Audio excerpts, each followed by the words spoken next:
एक दिन आया और रो करके यही बात कही जज के सामने कि मुझे लगता है भगवान नहीं है, क्योंकि मैं बार बार सत्य को साक्षी करके कहता हूं कि मैंने ये कर्म नहीं किया, मैं तो धर्म से चल रहा था, इसमें किंचन मात्र मेरा कोई अपराध नहीं था, फिर कई वर्ष से मैं सजा क्यों भोग रहा था। ऐसी जगह फंसाएगा जहां 100% आपने कोई अपराध नहीं किया पर आपको उसका दंड भोगना पड़ेगा। ये अगरबत्ती, धूप बत्ती, आरती, पूजा, प्रभु को अपना नहीं माना तो ये थोड़ा शुभ कर्म बन गया, बस समस्त पापों का नाश करने में समर्थ है।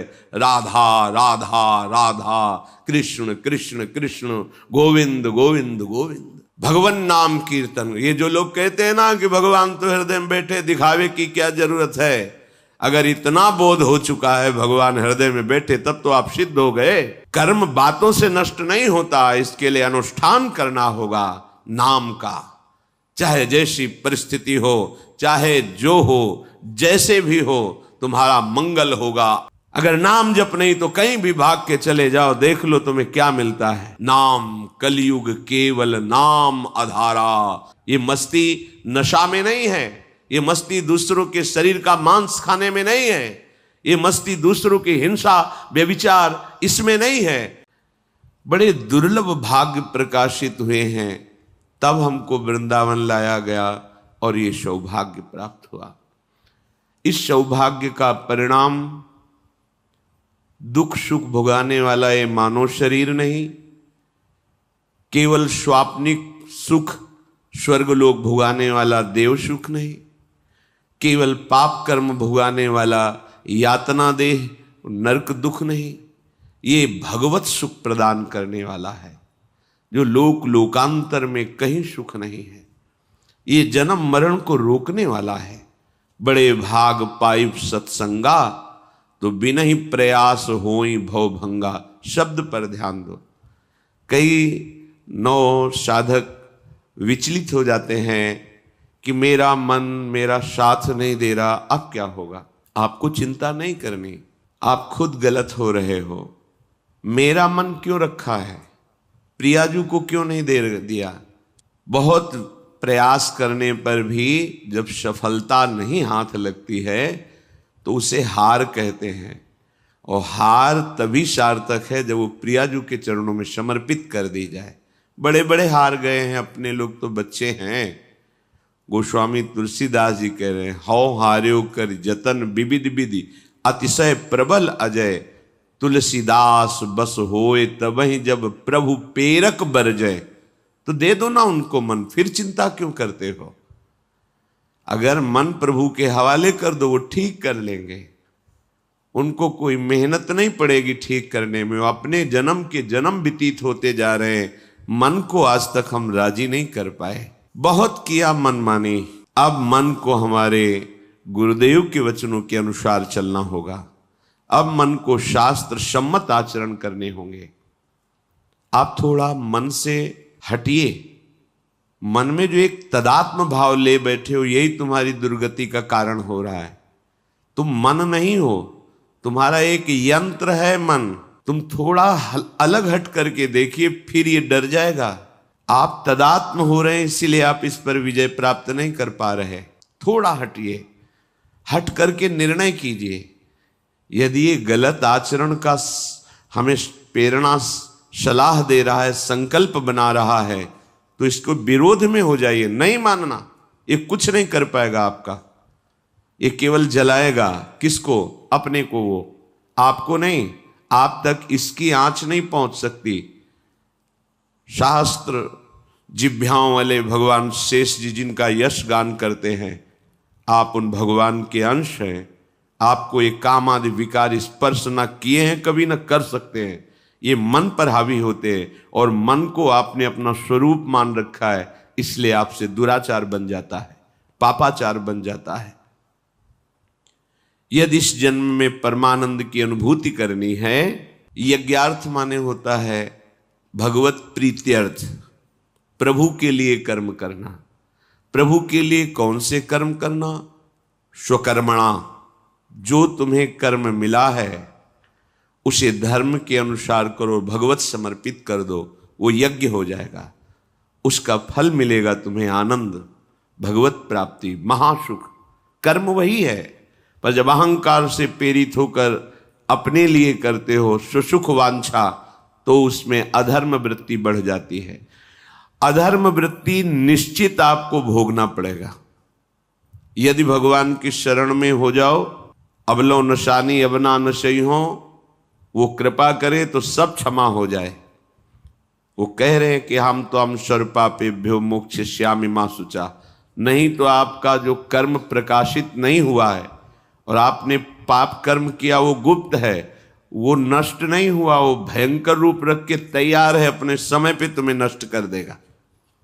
एक 45-50 वर्ष की अवस्था के थे, अब उनको ज्ञान हुआ कि हमारे द्वारा बहुत अधर्म हुए हैं, अब सब छोड़ो, अब सत् कार्यों में लगो। तो उनके सामने एक स्वर्णकार का मकान था। वो बहुत ही कपटपूर्ण व्यवहार करता था, भोले भाले लोगों को असली स्वर्ण लेकर के केवल स्वर्ण का लेप करके अलंकार बेचता।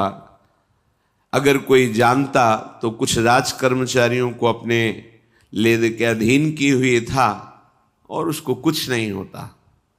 तो जो राज कर्मचारी उसके रहस्य को जानते थे वो रात में ड्यूटी देते थे। उन लोगों ने सोचा कि इतना धन इसने इकट्ठा किया है, अगर हम इसको मार देते हैं और इसका स्वर्ण ले लेते हैं तो कोई रिपोर्ट करने वाला भी नहीं होगा और हम बहुत धनी हो जाएंगे।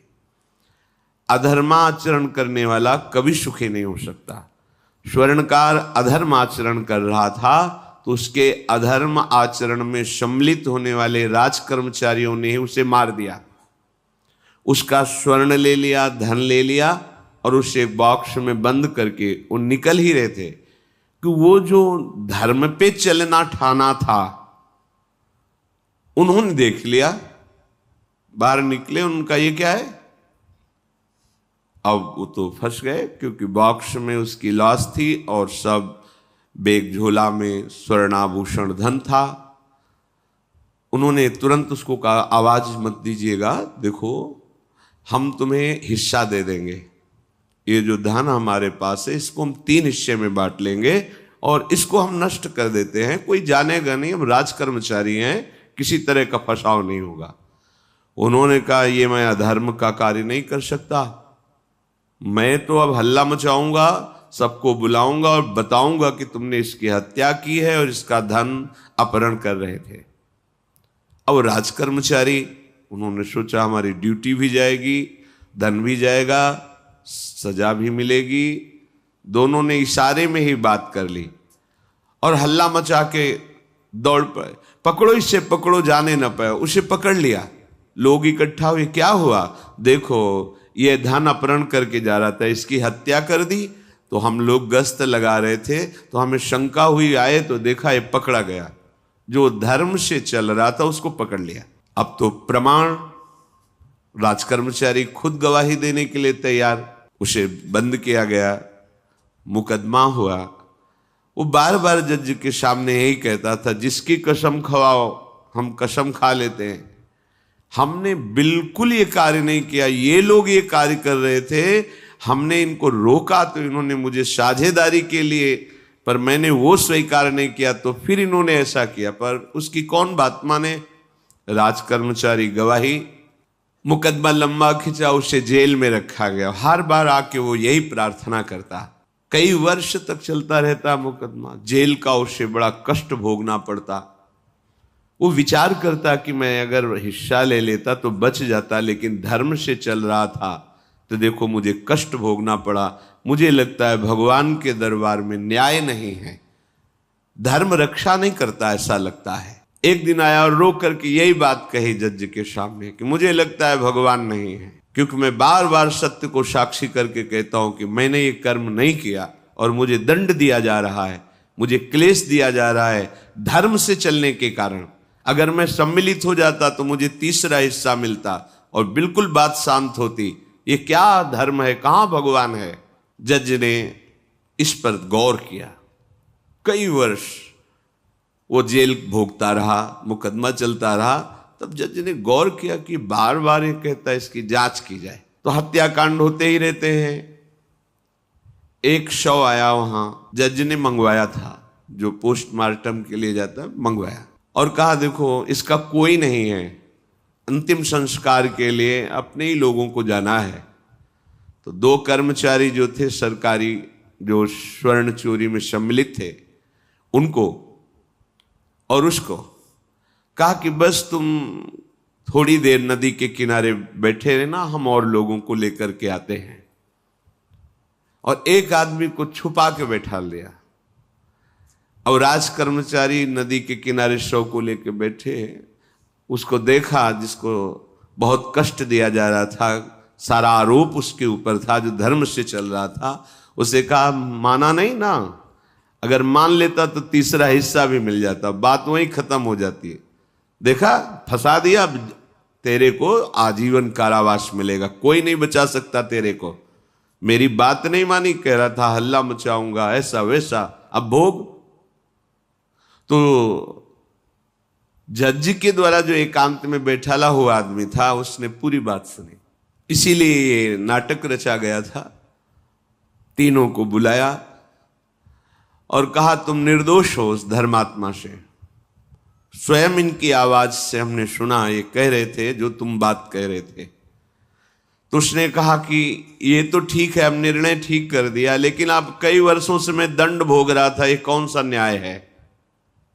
किस अपराध के कारण? मैं तो धर्म से चल रहा था, इसमें किंचन मात्र मेरा कोई अपराध नहीं था, फिर कई वर्ष से मैं सजा क्यों भोग रहा था? बार बार प्रताड़ना, नाना प्रकार के कष्ट क्यों भोगा मैं? जज ने कहा तुम हृदय को साक्षी करके बताओ, क्या कोई ऐसा अपराध किया है जिसका प्रकाश ना हुआ हो और तुम्हें दंड ना मिला हो? हम अब उसका कोई दंड थोड़ी तुम्हें देंगे, लेकिन तुम्हारे अंदर जो भगवान के प्रति आरोप है उसका निराकरण हो जाएगा।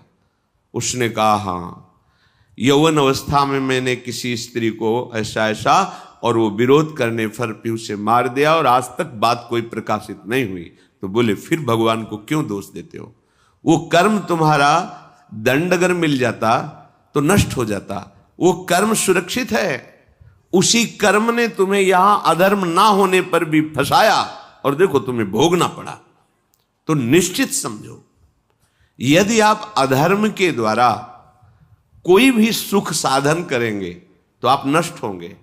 अधर्म के द्वारा आप धन आदि छीनना चाहेंगे तो आप नष्ट होंगे। अधर्म कर दिया है और उसका प्रायश्चित नहीं हुआ तो वो कर्म सुरक्षित है। ऐसी जगह फंसाएगा जहां 100% आपने कोई अपराध नहीं किया पर आपको उसका दंड भोगना पड़ेगा। फिर आपको लगेगा कि न्याय में अन्याय हो रहा है, कोई भगवान नहीं है। देखो मैंने बिल्कुल कसम खा के कहता हूं पाप नहीं किया, पर ये पाप का जो आरोप लगा वो पूर्व पाप आकर के तुम्हें दंडित कर रहा है। अब इस कर्म विधान को ये बहिर्मुख लोग क्या जानते हैं? तभी कहते हैं अरे कहां भगवान, कैसे भगवान? आज तुम धर्म से चल रहे हो, लेकिन कल तुमने जो कर्म किया तो तुम शरणागत होकर भजन के द्वारा उसको नष्ट नहीं किया ना, तो वो सुरक्षित है। अवश्य में भोक्तव्यम कृतम कर्म शुभाशुभम। इसलिए श्री भगवान आदेश कर रहे हैं यज्ञार्थात् कर्मणोन्यत्र लोकोयम कर्म बंधनः तदर्थम कर्म कौन्ते मुक्त संगः समाचर। मुक्त हो जाओगे, न काम तुम्हें अधीन कर पाएगा, न पाप अधीन कर पाएगा, परमानंद में डूब जाओगे। केवल प्रभु के लिए कर्म करो। ये अगरबत्ती, धूप बत्ती, आरती, पूजा प्रभु को अपना नहीं माना तो ये थोड़ा शुभ कर्म बन गया, बस ये तुम्हारा प्रायश्चित नहीं होगा। जो तुमने अधर्माचरण के अगरबत्ती धूप बत्ती से खत्म होने वाले नहीं हैं, उनके लिए तुम्हें नाम जप करना पड़ेगा, नाम कीर्तन करना पड़ेगा। नाम कीर्तनम यस्य सर्व पाप प्रणाशनम, समस्त पापों का नाश करने में समर्थ है। राधा राधा राधा, कृष्ण कृष्ण कृष्ण, गोविंद गोविंद गोविंद।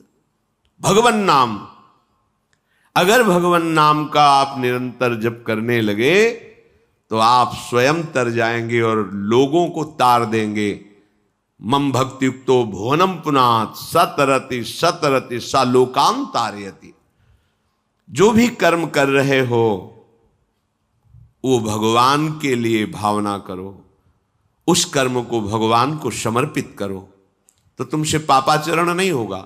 जो पापाचरण हो गए हैं 10 मिनट केवल बैठ करके अपने घर में ही ताली बजा के मंजीरा लेकर के, इसे नाटक मत समझो, आडंबर मत समझो। नहीं, जो आडंबर और नाटक किए हैं ना, वो जब अपना नाटक फैलाएंगे तो तुम उस नाटक से निकल नहीं पाओगे। माया का नाटक है भगवान नाम कीर्तन। ये जो लोग कहते हैं ना कि भगवान तो हृदय में बैठे, दिखावे की क्या जरूरत है।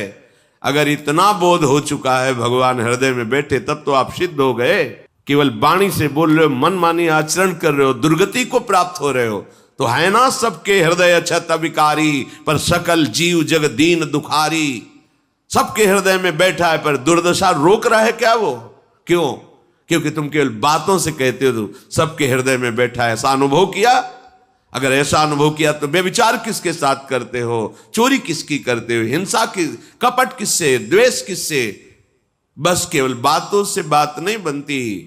ये कर्म बातों से नष्ट नहीं होता, इसके लिए अनुष्ठान करना होगा नाम का।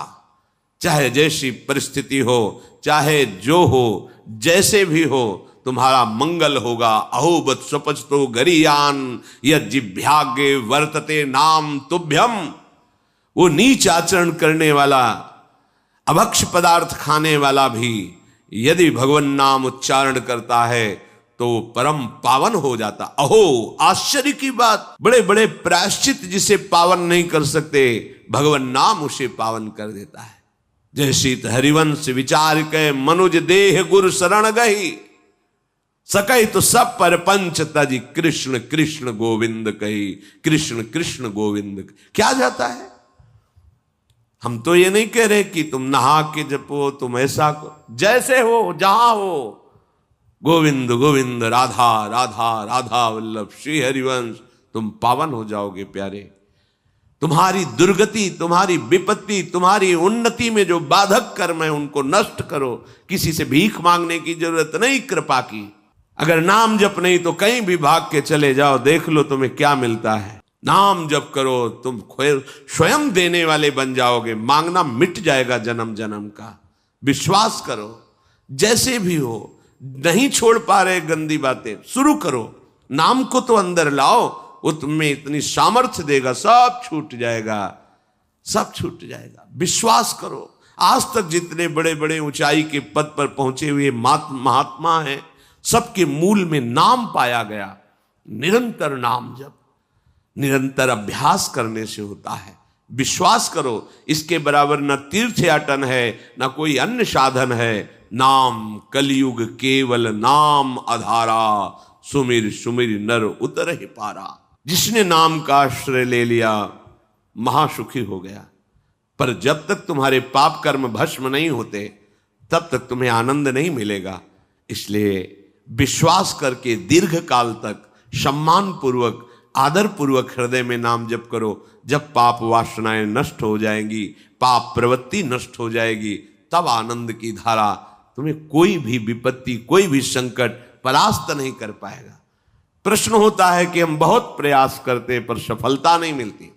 प्रयास को कहते हैं पुरुषार्थ, और सफलता नहीं मिली उसको कहते हैं प्रारब्ध। कभी कभी प्रारब्ध बहुत जोर का होता है, जो बड़े बड़े ऋषि मुनियों के ऊपर भी हावी हो जाता है।